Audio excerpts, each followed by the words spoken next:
മോഷണക്കുറ്റം ആരോപിച്ചതുമൂലം ജീവൻ വെടിയേണ്ടി വന്ന ഫാത്തിമ ജസീല ഉൾപ്പെടെ പീഡിപ്പിക്കപ്പെടുന്ന സ്ത്രീകളുടെയും തകർന്നുപോകുന്ന പുതുതലമുറയുടെയും അവസ്ഥയിൽ സംരക്ഷണമാകാൻ സമൂഹത്തെ ബോധവൽക്കരിക്കാനും ജനങ്ങളെ ഉയർത്തുവാനും പ്രതിഷേധ ജ്വാലയുയർത്തി ജ്വാല വിമൻസ് പവർ.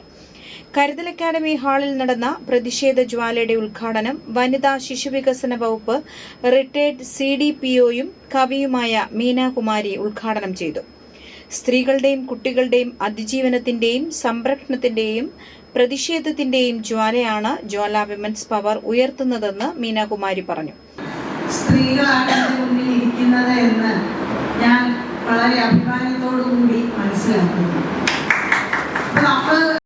അധ്യക്ഷത വഹിച്ച Jwala women's power president Betsy Edison തിരിതെളിച്ച് കൈമാറുകയും സ്ത്രീ ശിശു സംരക്ഷണ പ്രതിജ്ഞ ചൊല്ലിക്കൊടുക്കുകയും ചെയ്തു. ഞാൻ എപ്പോഴും ജാഗ്രത പാലിക്കുകയും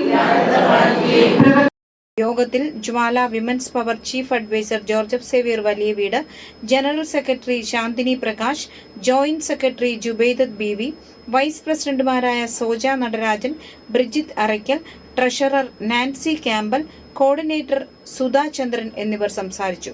ജ്വാല യൂത്ത് പവർ രൂപീകരണത്തിനായുള്ള കോർഡിനേറ്ററായി അലക്സ് ജോസഫ് ബിനുവിനെ തിരഞ്ഞെടുത്തു. കരുതൽ ന്യൂസ്, കൊല്ലം.